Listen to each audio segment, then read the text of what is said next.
അസ്സലാമു അലൈക്കും വറഹ്മത്തുള്ളാഹി. സമൂഹം ഇസ്ലാമിക വീക്ഷണത്തിൽ എന്നുള്ള വിഷയമാണ് സംസാരിക്കുന്നത്. ഒരു സമൂഹത്തിൻ്റെ അടിസ്ഥാന ഘടകമായ മനുഷ്യൻ, വ്യക്തി, അതുപോലെ കുടുംബം, സമൂഹം, ദേശം അല്ലെങ്കിൽ രാഷ്ട്രം എന്ന് പറയുന്ന ഒരു സമൂഹ നിർമ്മാണത്തിൻ്റെ പ്രധാന ചർച്ചാ ബിന്ദുവാണ് സമൂഹം എന്നുള്ളത്. സമൂഹത്തെക്കുറിച്ച് സ്വാഭാവികമായ വിവിധ കാഴ്ചപ്പാടുകളാണുള്ളത്. അതായത് സാമൂഹികമായ, സാംസ്കാരികമായ ഒരു പ്രത്യേക പരിതസ്ഥിതിയിലുള്ള, ഒരു ടെറിട്ടറിയിലുള്ള, ഒരു നിർണിതമായ രാഷ്ട്രീയ അധികാരത്തിൻ്റെ കീഴിലുള്ള ഒരു എൻറ്റിറ്റി എന്ന നിലയിൽ സമൂഹത്തെ കാണാറുണ്ട്. അതുപോലെ തന്നെ സോഷ്യോളജിയുടെ അടിസ്ഥാനത്തിൽ സമൂഹം എന്ന് പറയുന്നത് അതിൻ്റെ ആദ്യ യൂണിറ്റ് എന്നതിന് കുടുംബം എന്നുള്ളതിനെ വെച്ചുകൊണ്ടാണ് സംസാരിക്കാറുള്ളത്.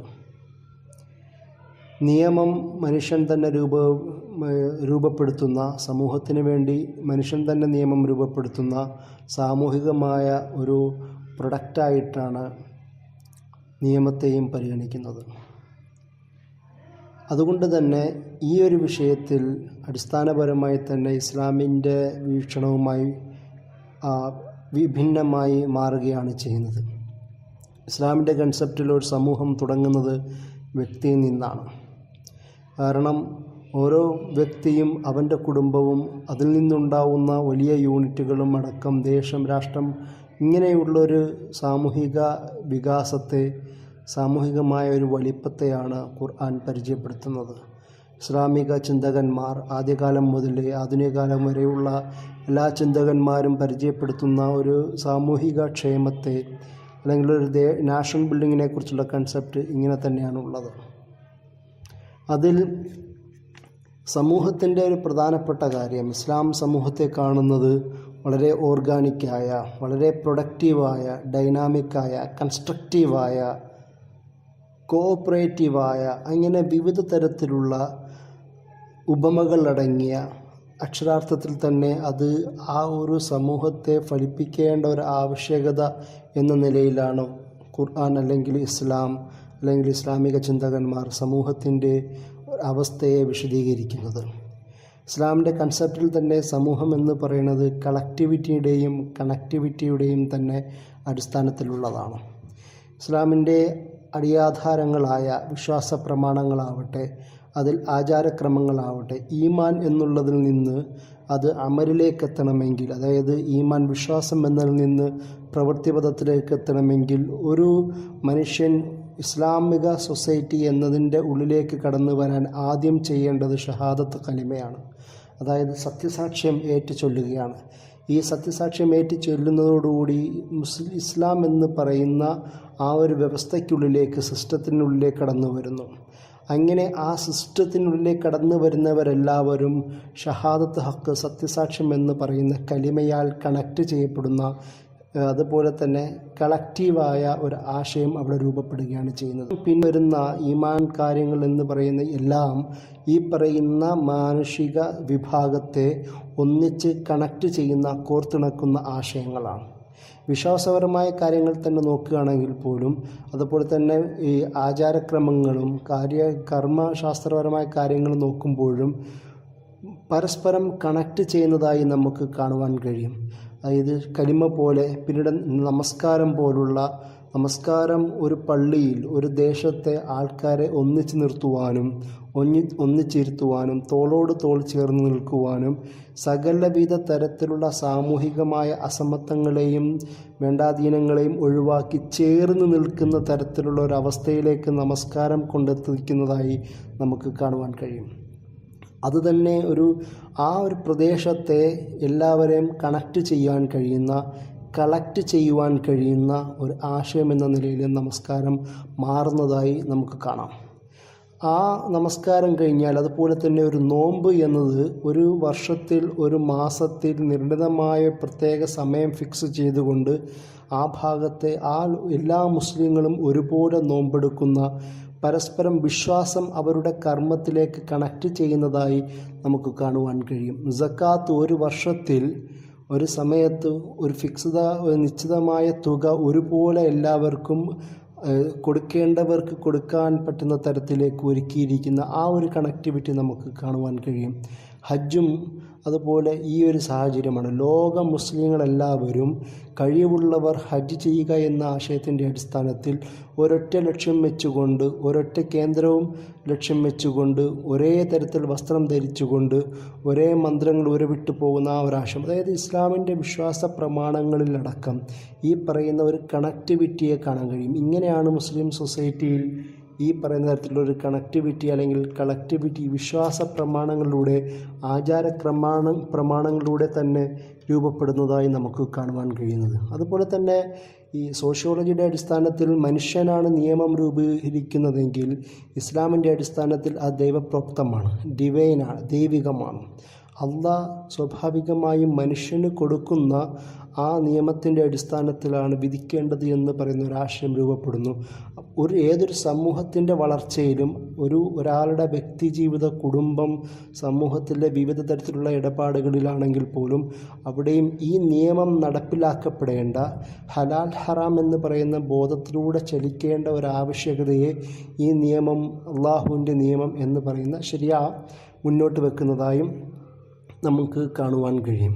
അതുപോലെ തന്നെ സോഷ്യോളജിയിലെ മറ്റൊരു പ്രധാനപ്പെട്ട ഒരു ആശയം എന്ന നിലയിൽ കുടുംബത്തെ ബേസിക് യൂണിറ്റായി മുന്നിൽ വെക്കുന്നത് കാണാം. പക്ഷേ ഇസ്ലാമിൻ്റെ കൺസെപ്റ്റിൽ ഒരു സമൂഹത്തിൻ്റെ തന്നെ ഒരു ബേസിക് യൂണിറ്റായി ഒരു വ്യക്തിയെ, ഒരു മനുഷ്യനെ ആണ് പ്രത്യേകം എടുത്ത് പറയുന്നത്. അതായത് ഇന്നല്ലാഹ ലാ യുഗയ്യിറു മാ ബിഖൗമിൻ ഹത്താ യുഗയ്യിറു മാ ബിഅൻഫുസിഹിം, ഓരോ മനുഷ്യനും സ്വന്തമായി മാറാത്തിടത്തോളം കാലം ഇല്ല എന്ന് പറയുമ്പോൾ ആ മനുഷ്യനിലേക്ക് അള്ളാഹു, അതായത് ഒരു വ്യക്തിയിലേക്ക് അള്ളാഹു ഈ പറയുന്ന മാറ്റത്തെ കണക്റ്റ് ചെയ്യുകയാണ് ചെയ്യുന്നത്. സാമൂഹികമായ ഒരു മാറ്റത്തെ, സമൂഹത്തിൻ്റെ വികാസമാവട്ടെ, സമൂഹത്തിൻ്റെ പതനമാവട്ടെ, ഔന്നത്യമാവട്ടെ, ഈ ഏത് തരത്തിലുള്ള ഒരു ട്രാൻസ്മിഷനെയും മാറ്റത്തെയും അത് വ്യക്തി കേന്ദ്രീകൃതമായി ഇസ്ലാം മുന്നോട്ട് വെക്കുന്നതായി നമുക്ക് കാണാൻ കഴിയും. അതുകൊണ്ട് തന്നെ ഖുർആനിലെയും ഹദീസിലെയും എല്ലാ തരത്തിലുള്ള പാഠങ്ങളും ഒരു മനുഷ്യനെ, ഒരാളെ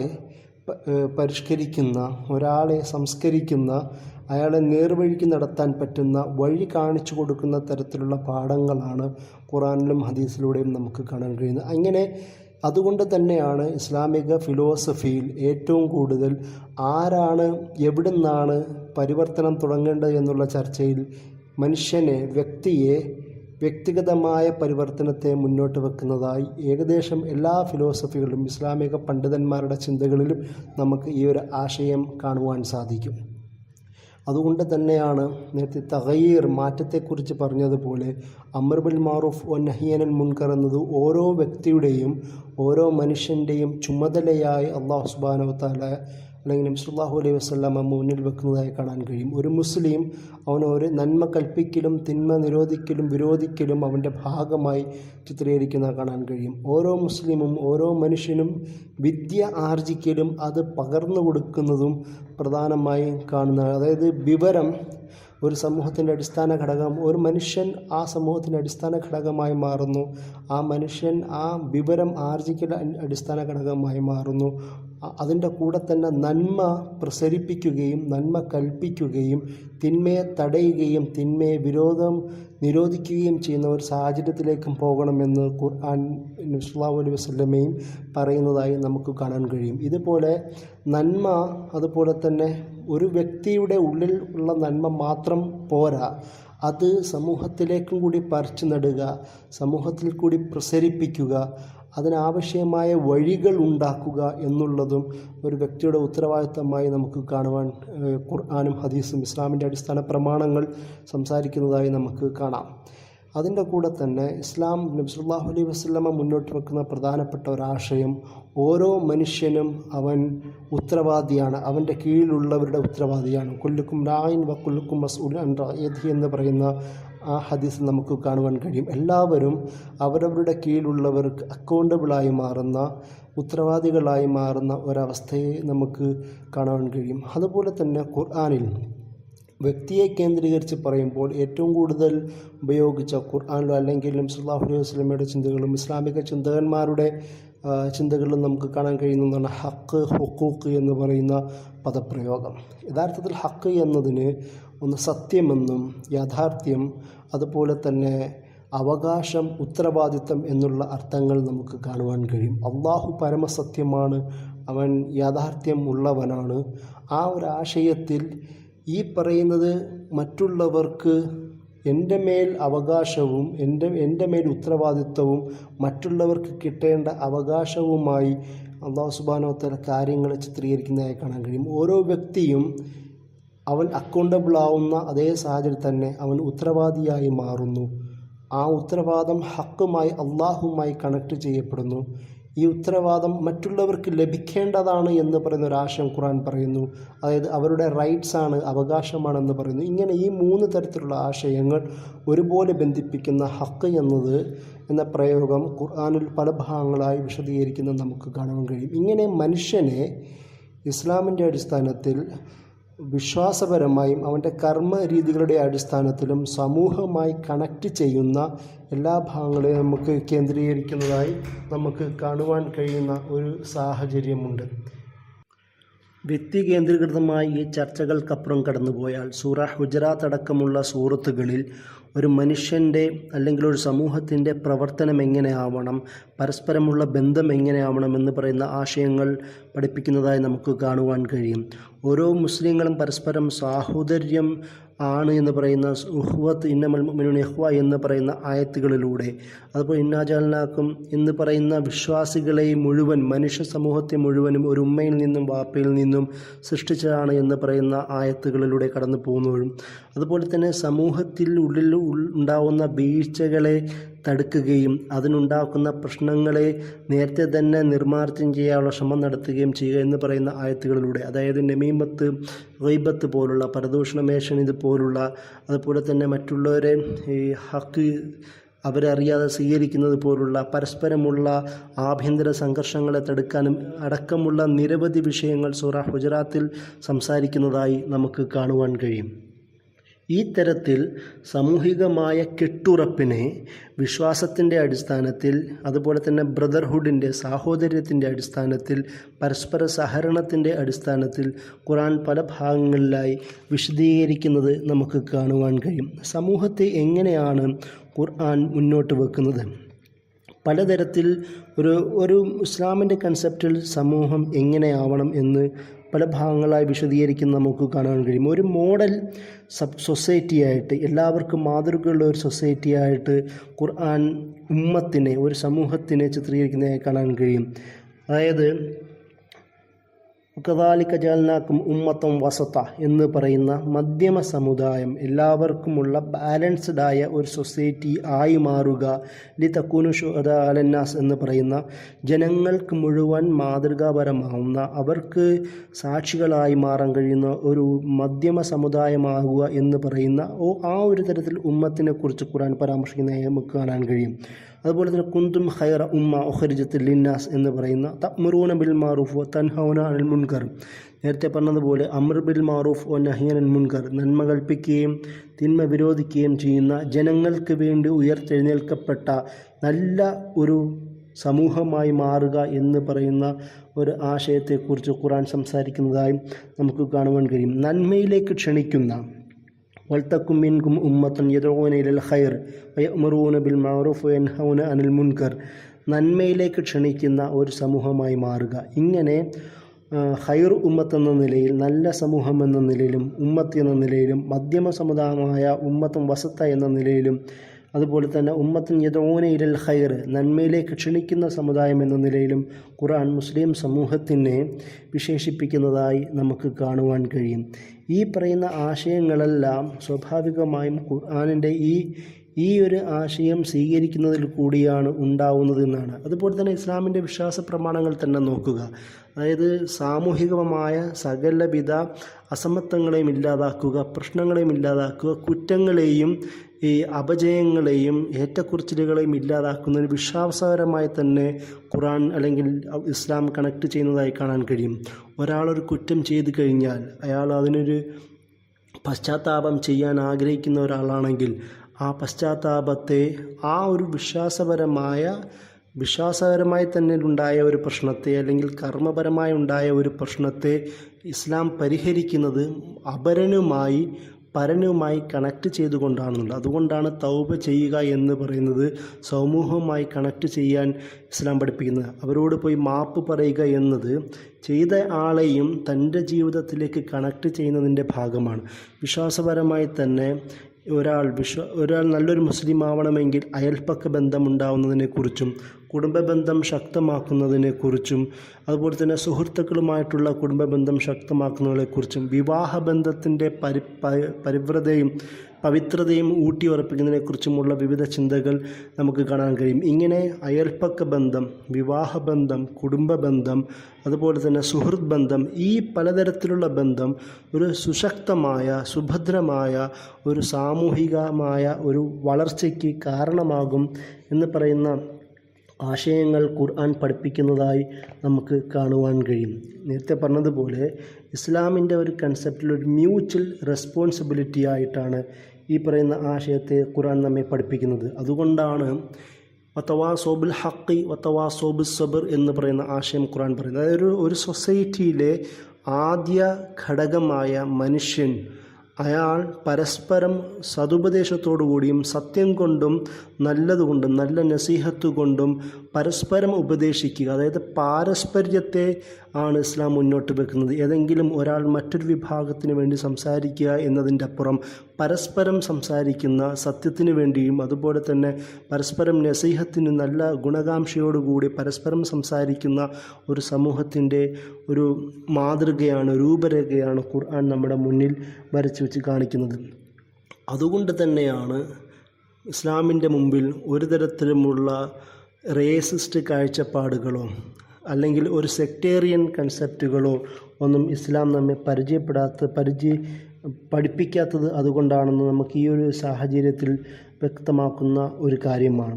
സെക്ടേറിയൻ കൺസെപ്റ്റുകളോ അല്ലെങ്കിൽ അസമത്വങ്ങളോ റേസിസ്റ്റ് കാഴ്ചപ്പാടുകളോ ഒന്നും ഇസ്ലാം പഠിപ്പിക്കുന്നില്ല. അതിന് പകരം ഇസ്ലാം നമ്മെ പഠിപ്പിക്കുന്നത് ഇൻ്റഗ്രേറ്റഡായ ഒരു സോഷ്യൽ വ്യവസ്ഥയെക്കുറിച്ചിട്ടാണ്. പരസ്പരം കണക്റ്റ് ചെയ്യുന്ന ഒരു സാമൂഹിക സംവിധാനത്തെയാണ് ഇസ്ലാം പഠിപ്പിക്കുന്നത്. ഈ ഒരു സാഹചര്യത്തിലാണ് ഇസ്ലാമിൻ്റെ കൺസെപ്റ്റിന് മുന്നിൽ വെച്ചുകൊണ്ട് ലോകത്ത് ഇസ്ലാമിൻ്റെ സാമൂഹിക വ്യവസ്ഥയെക്കുറിച്ച് സംസാരിച്ച പ്രധാനപ്പെട്ട പണ്ഡിതന്മാരെക്കുറിച്ച് പരാമർശിക്കേണ്ടത് അനിവാര്യമായി വരുന്നത്. അതായത് 15-ാം നൂറ്റാണ്ടിൽ തന്നെ ലോകപ്രശസ്തനായ ഇബ്നു ഖൽദൂൻ അദ്ദേഹത്തിൻ്റെ അസബിയ തിയറി എന്ന് പറയുന്ന തിയറി മുന്നോട്ട് വെച്ചത് സാമൂഹികമായ അല്ലെങ്കിൽ ഒരു നാഷൻ ബിൽഡിങ്ങിനെ, സാമൂഹിക നിർമ്മാണത്തെ, ഒരു ദേശനിർമ്മാണത്തെ മുന്നിൽ വെച്ചുകൊണ്ടായിരുന്നു എന്ന് തന്നെ മനസ്സിലാക്കേണ്ടതുണ്ട്. അദ്ദേഹം ഒരു സമൂഹത്തിൻ്റെ വളർച്ച, എല്ലാ മേഖലയിലുമുള്ള വളർച്ച രൂപപ്പെടേണ്ടതിൻ്റെ പ്രധാന ഘടകങ്ങളെടുത്ത് പറയുന്നത് സ്വാഭാവികമായും ശരിയായുടെ അടിസ്ഥാനത്തിൽ കൊണ്ട് തന്നെ ദൈവപ്രോക്തമായ വിശ്വാസ പ്രമാണങ്ങളുടെയും കർമ്മകാര്യങ്ങളുടെയും എല്ലാത്തിനെയും അടിസ്ഥാനത്തിൽ വെച്ചുകൊണ്ട് തന്നെ ഒരു ഐക്യം രൂപപ്പെടേണ്ട ഒരു ആവശ്യകത അദ്ദേഹം മുഖദ്ദിമയിൽ പറയുന്നുണ്ട്. അതിൻ്റെ കൂടെ തന്നെ അദ്ദേഹം വെക്കുന്നത് സാമൂഹികമായ, രാഷ്ട്രീയപരമായ, സാംസ്കാരികമായ, മതപരമായ ഈ തരത്തിലുള്ള അതുപോലെ തന്നെ സാമ്പത്തികമായ തരത്തിലുള്ള ഒരു ഐക്യം രൂപപ്പെടേണ്ട ഒരു ആവശ്യകത പറയുന്നു. അതിന് അദ്ദേഹം അസബിയ എന്ന് പറയുന്ന പദമാണ് ഉപയോഗിച്ചത്. സാധാരണ പാർഷ്വാലിറ്റി എന്ന് പറയുന്ന, പക്ഷപാതിത്വം എന്ന് പറയുന്ന, മൻദായില അസബിയ ഫലൈസ മിന്ന എന്ന് പറയുന്ന ആയത്ത് നബി സല്ലല്ലാഹു അലൈഹി വസല്ലമയുടെ വാക്യം നമ്മുടെ മുമ്പിലുണ്ട്. ഈ പാർഷ്വാലിറ്റിയിലേക്ക് ആര് വിളിക്കുന്നു അവൻ നമ്മളിൽപ്പെട്ടവനല്ല എന്ന് പറയുന്ന ഒരു കൽപ്പന തന്നെ ഒരു സമൂഹത്തിൻ്റെ അടിസ്ഥാന ഘടകത്തെ നബി സല്ലല്ലാഹു അലൈഹി വസല്ലമ പഠിപ്പിക്കുകയാണ് ചെയ്യുന്നത്. ഒരു തരത്തിലുമുള്ള പാർഷ്വാലിറ്റി, ഒരു തരത്തിലുമുള്ള സെക്ടേറിയനിസം, കമ്മ്യൂണലിസം ഇസ്ലാമിൽ ഇല്ല എന്ന് പറയുന്ന ഒരു ആശയം നബി സല്ലല്ലാഹു അലൈഹി വസല്ലമ പഠിപ്പിക്കുന്നുണ്ട്. എന്നാൽ ഇബ്നു ഖൽദൂൻ അദ്ദേഹം ഈ അസബിയെ എടുക്കുന്നത് പോസിറ്റീവായ അർത്ഥത്തിലാണ്. അദ്ദേഹം ആ അസബിയെ മുന്നിൽ വെച്ചുകൊണ്ട് സംസാരിക്കുന്നത് ഒരു സമൂഹത്തിൻ്റെ വളർച്ച, അത് ആ ഒരു സമൂഹത്തിൻ്റെ ഗ്രൂപ്പ് സോളിഡാരിറ്റി, ആ വിഭാഗത്തിൻ്റെ പരസ്പരമുള്ള ഐക്യദാർഢ്യത്തിൻ്റെ അടിസ്ഥാനത്തിലാണ്. സാമൂഹികമായ, രാഷ്ട്രീയപരമായ, സാമ്പത്തികമായ, സാംസ്കാരികമായ, മതപരമായ, ആശയപരമായ തരത്തിലുള്ള ആ ഒരു ഐക്യം പിന്നീട് ആ സമൂഹത്തിൻ്റെ ഉന്നമനത്തിന് കാരണമാകുന്നു എന്ന് പറയുന്നു. അതുപോലെ തന്നെ ഇതിൽ വീഴുന്ന വിള്ളലുകൾ ആ സമൂഹത്തിൻ്റെ പതനത്തിനും കാരണമാകുന്നു എന്ന് പറയുന്നു. അതുകൊണ്ടാണ് സൈക്കിൾ തിയറി എന്ന് അദ്ദേഹം തന്നെ പറയുന്ന ഉത്ഥാന പതനങ്ങളുടെ തിയറിയെക്കുറിച്ച് അദ്ദേഹം സംസാരിക്കുന്നത്. ഒരു തരത്തിലുള്ള നാഷണൽ ബിൽഡിങ്ങിനെ മുന്നോട്ട് വെച്ചുകൊണ്ടാണ് ഇബ്നു ഖൽദൂൻ സംസാരിക്കുന്നത്. അദ്ദേഹത്തിന് മുമ്പിലുണ്ടായിരുന്ന ബർബർ മുസ്ലിം കമ്മ്യൂണിറ്റിയെ മുന്നിൽ കണ്ടുകൊണ്ടാണ് അദ്ദേഹം ഈ തിയറി സമർപ്പിക്കുന്നത്. പിന്നീട് 18-ാം നൂറ്റാണ്ടിൽ തന്നെ ലോകപ്രശസ്ത മുജദ്ദിദുമാരിൽ ഒരാളായ ഷാ വലിദ് ദഹ്ലവി അദ്ദേഹത്തിൻ്റെ ചിന്തയും മുന്നോട്ട് വെക്കുന്നത് ഈ പറയുന്ന നാഷണൽ ബിൽഡിങ്ങിൻ്റെ അടിസ്ഥാനത്തിലാണ്. അവിടെ വളരെ അദ്ദേഹം ഉപയോഗിക്കുന്ന ചിന്തയ്ക്ക് പറയുന്നത് ഇർത്തിഫാഖാത്ത് എന്ന് പറയുന്ന ടൈറ്റിലാണ് അദ്ദേഹം അതിനുപയോഗിച്ചത്. അതായത് വ്യക്തി, കുടുംബം, നഗരം, രാഷ്ട്രം എന്ന് പറയുന്ന തരത്തിലുള്ള ദേശ നിർമ്മാണത്തെ കുറിച്ചിട്ടാണ് അദ്ദേഹം സംസാരിക്കുന്നത്. ആ ഒരു സമൂഹം രൂപപ്പെടേണ്ടതും ആ സമൂഹത്തിന് ബലവത്തമായ, ഭദ്രമായ, സുശക്തമായ ഒരു അടിത്തറ രൂപപ്പെടുത്തുകയും അതിൽ കൂടി ഇസ്ലാമിൻ്റെ ശരീഅത്ത് അനുസരിച്ച് കൊണ്ട് തന്നെ അതിൽ കൂടി ഒരു ദേശം രൂപീകരിക്കപ്പെടുന്ന നിർമ്മാണം ഉണ്ടാവേണ്ട സാഹചര്യത്തെക്കുറിച്ചിട്ടാണ് അദ്ദേഹം സംസാരിക്കുന്നത്. വ്യക്തിയിൽ ഇസ്ലാം പഠിപ്പിച്ച സകലവിധ കാര്യങ്ങളും ഉൾക്കൊള്ളുകയും അതിൽ നിന്ന് രൂപപ്പെട്ടുകൊണ്ട് ഒരു കുടുംബം രൂപപ്പെടുകയും ആ കുടുംബത്തിൽ നിന്ന് അദ്ദേഹം മൂന്നാമതായി ഉപയോഗിക്കുന്നത് നഗരം എന്ന് പറയുന്ന സിറ്റി അല്ലെങ്കിൽ ടൗൺ എന്ന് പറയുന്ന നഗരം എന്ന് പറയുന്ന പദപ്രയോഗമാണ്. എന്തുകൊണ്ടാണ് അദ്ദേഹം നഗരം ഉപയോഗിച്ചത് എന്നത് നമ്മൾ മനസ്സിലാക്കേണ്ടതുണ്ട്. ഡൽഹിയിൽ ജീവിച്ച, ഡൽഹി തന്നെ അന്ന് മുഗൾ ഡൈനാസ്റ്റിയുടെ തന്നെ ഏറ്റവും സെൻറ്ററായ, അവിടുത്തെ രാഷ്ട്രീയ, സാമൂഹിക, സാമ്പത്തിക, നയതന്ത്രപരമായ മേഖലയിലെ സുപ്രധാന പോയിൻ്റ് എന്ന നിലയിൽ നഗരത്തെ അല്ലെങ്കിൽ ഡൽഹിയെ മുന്നിൽ കണ്ടുകൊണ്ടാണ് അദ്ദേഹം അത് സംസാരിക്കുന്നത്. ആ ഒരു സ്റ്റെപ്പിലേക്ക് എത്തുകയും ആ ഒരു വികാസം പിന്നീട് നാലാമത്തെ ഒരു ദേശം എന്ന് പറയുന്ന, ദൗലത്ത് എന്ന് പറയുന്ന ഒരു ഇതിലേക്ക് വളരുകയും അവിടെ ഖിലാഫത്ത് എന്ന് പറയുന്ന ഒരു ആശയം മുന്നോട്ട് വെക്കുന്നതായി നമുക്ക് കാണുവാൻ കഴിയും. ഈ തരത്തിലുള്ള ഗ്രാജുവൽ ഗ്രോത്തിനെയാണ് ഷാ വലിദ് ദഹ്ലവി മുന്നോട്ട് വെക്കുന്നത്. ഈ ചിന്തയെ പിൻപറ്റിക്കൊണ്ട് തന്നെയാണ് മൗലാന മൗദൂദിയുടെ തന്നെ ബോട്ടം അപ്പ് തിയറി എന്ന് പറയുന്ന പൊളിറ്റിക്കൽ അദ്ദേഹത്തിൻ്റെ ഫിലോസഫി മുന്നോട്ട് വെക്കുന്നത്. അതായത് വ്യക്തി, കുടുംബം, സമൂഹം, രാഷ്ട്രം എന്ന് പറയുന്ന നഗരം എന്ന ഷാ വലിദ് ദഹ്ലവിയുടെ കൺസെപ്റ്റിൽ നിന്ന് മാറി സമൂഹം എന്ന് പറയുന്ന വിശാലമായ ഒരർത്ഥത്തിലേക്ക് മൗലാന മൗദൂദി മാറുകയും അങ്ങനെ ഇസ്ലാം പഠിപ്പിച്ച, നബി സല്ലല്ലാഹു അലൈഹി വസല്ലമ പഠിപ്പിച്ച പ്രമാണങ്ങളെ പിൻപറ്റിക്കൊണ്ട് ഒരു വ്യക്തി രൂപപ്പെടുകയും ആ വ്യക്തിയിൽ നിന്ന് രണ്ടാമത്തെ യൂണിറ്റായ കുടുംബങ്ങൾ വളരുകയും വിവിധ കുടുംബങ്ങളിലൂടെ ഒരു കമ്മ്യൂണിറ്റി തന്നെ രൂപപ്പെടുകയും അങ്ങനെ സമൂഹമായി മാറുകയും ആ സമൂഹത്തിൽ നിന്നൊരു ദേശം രൂപീകരിക്കപ്പെടുകയും ചെയ്യുന്ന ഒരാശയമാണ് മൗലാന മൗദൂദി അദ്ദേഹത്തിൻ്റെ പൊളിറ്റിക്കൽ ഫിലോസഫിയിൽ മുന്നോട്ട് വെക്കുന്നത്. ഈ ഒരു തരത്തിൽ ഇസ്ലാമിൻ്റെ രാഷ്ട്രീയ ചിന്തയെ അല്ലെങ്കിൽ ഒരു സമൂഹത്തെ എങ്ങനെയാണ് പണ്ഡിതന്മാർ കാണുന്നത് എന്ന് നമുക്ക് പറയാൻ കഴിയും. അതുപോലെ തന്നെയാണ് നഗരമെന്ന് പറയുന്ന ചിന്തയെ ഫാറാബിയുടെ അൽ മദീനത്തുൽ ഫാദില എന്ന് പറയുന്ന കിതാബിൽ നമുക്ക് കാണുവാൻ കഴിയും. മദീന കേന്ദ്രീകരിച്ച്, സിറ്റി കേന്ദ്രീകരിച്ചിട്ട്, അതായത് സകലവിധ ശക്തി കേന്ദ്രങ്ങളുടെയും ബിന്ദു എന്ന നിലയിൽ സിറ്റീനെ പരാമർശിക്കുകയാണ് അദ്ദേഹം ചെയ്യുന്നത്. അതായത് ഒരു നഗരം എന്ന് പറയുന്നത് ഒരു സമൂഹത്തിൻ്റെ തന്നെ സുപ്രധാന കേന്ദ്രമായി മാറുന്നു എന്ന് അദ്ദേഹത്തിൻ്റെ ചിന്തയിൽ നമുക്ക് വിശദീകരിക്കുന്നതായി നമുക്ക് കാണുവാൻ കഴിയും. ഇങ്ങനെ വ്യക്തിയുടെ തന്നെ മാറ്റം, പരിവർത്തനം, അത് സമൂഹത്തിൻ്റെ പരിവർത്തനത്തിലേക്ക്, ആദ്യം കുടുംബത്തിൽ നിന്നും പിന്നെ സമൂഹത്തിൻ്റെയും പിന്നെ ദേശത്തിൻ്റെ തന്നെ പരിവർത്തനത്തിലേക്ക് മാറുന്ന ചിന്തയായി നമുക്ക് ഈ പറയുന്ന മുസ്ലിം ഫിലോസഫേഴ്സ്, പണ്ഡിതന്മാർ മുന്നോട്ട് വെക്കുന്നതായി നമുക്ക് കാണാം. ഈ ഒരു സാഹചര്യത്തിലാണ് സമൂഹം എന്ന് പറയുന്നത് നേരത്തെ പറഞ്ഞതുപോലെ സകലവിധ റേഷ്യലായ നെഗറ്റീവായ എല്ലാത്തരം അംശങ്ങളെ മാറ്റി നിർത്തുകയും പരമാവധി എല്ലാവരെയും ഒരുമിച്ച് നിർത്താൻ കഴിയുന്ന ആശയങ്ങൾ മുന്നോട്ട് വെക്കുകയും ചെയ്യുന്ന ഒരു സംവിധാനമാണ് ഈ ഇസ്ലാമിൻ്റെ സാമൂഹിക സംവിധാനത്തെക്കുറിച്ച് പറയുന്നത്. അതുകൊണ്ട് തന്നെയാണ് ആ ഒരു സാഹചര്യത്തിൽ സ്വാഭാവികമായി മുസ്ലിങ്ങളുടെ കൂടെ ജീവിക്കുന്ന അമുസ്ലിങ്ങളായ, നോൺ മുസ്ലിങ്ങളായ ആൾക്കാരുടെ ഇടപാടുകളെക്കുറിച്ചും ഖുർആൻ പരാമർശിക്കുന്നത് നമുക്ക് കാണാം. തആവനു അലൽ ബിർരി വത്തഖ്വ വലാ തആവനു അലൽ ഇസ്മി വൽ ഉദ്വാൻ എന്ന് പറയുന്ന ആയത്തിൽ കൂടി, അതായത് പുണ്യമായ കാര്യങ്ങളിലും ഭയഭക്തിയുടെ കാര്യത്തിലും പരസ്പരം സഹകരിക്കുക, കുറ്റകൃത്യങ്ങളുടെയും പ്രശ്നങ്ങളുടെയുമുള്ള കാര്യങ്ങളിൽ സഹകരിക്കാതിരിക്കുക. ഈ ഒരു തരത്തിൽ, അതായത് ബാക്കിയുള്ളവരുമായിട്ട് പോലും സഹകരണത്തിൻ്റെയും സഹവർത്തിത്വത്തിൻ്റെയും അതുപോലെ തന്നെ സഹിഷ്ണുതയുടെയും ജീവിതമാണ് അനുഭവമാണ് ഇസ്ലാം നമ്മെ പഠിപ്പിക്കുന്നത്. ഇസ്ലാമിൻ്റെ ഖുർആൻ്റെയും ഹദീസിൻ്റെയും കൺസെപ്ച്വൽ ഫ്രെയിംവർക്കിന് ശേഷം നബി സല്ലല്ലാഹു അലൈഹി വസല്ലമയുടെ ജീവിതത്തിൽ തന്നെ ഉണ്ടായ നിരവധി ഉദാഹരണങ്ങളിലൂടെ പിന്നീട് ഇസ്ലാമിക ലോകത്ത് കാണിച്ചു തന്ന സാമൂഹികമായ വളർച്ച, പണ്ഡിതന്മാർ അവരുടെ ചിന്തയിൽ കൂടി നമ്മെ പഠിപ്പിച്ച സാമൂഹികമായ വളർച്ച, മനുഷ്യൻ്റെയും സമൂഹത്തിൻ്റെയും പരസ്പരമുള്ള ബന്ധങ്ങൾ, ഓരോ വ്യക്തിയും ലീഡർഷിപ്പിനെ അംഗീകരിക്കേണ്ട ഒരു ആവശ്യകത, 3 പേരാണെങ്കിൽ ഒരാൾ ലീഡറായി മാറുക എന്ന് പറയുന്ന ആയത്തിൽ കൂടി, അതായത് ലീഡർഷിപ്പിൻ്റെ അടിസ്ഥാനത്തിൽ സമൂഹം രൂപപ്പെടേണ്ട സാഹചര്യത്തെക്കുറിച്ച് പോലും ഇസ്ലാം പഠിപ്പിക്കുന്നതായി കാണാൻ കഴിയും. അത് ഒരു സമൂഹത്തിൻ്റെ വളർച്ചയിൽ തന്നെ ആ ഒരു സാഹചര്യത്തിൽ മുസ്ലിം സമൂഹം അല്ലെങ്കിൽ ഒരു സമൂഹം നേരിടുന്ന വെല്ലുവിളികളെ ഒരുപോലെ നേരിടേണ്ടതാണ് എന്ന് പറയുന്ന ചിന്തകളും നമുക്ക് ഇസ്ലാമിക പണ്ഡിതന്മാർ മുന്നോട്ട് വെച്ചതായി കാണാൻ കഴിയും.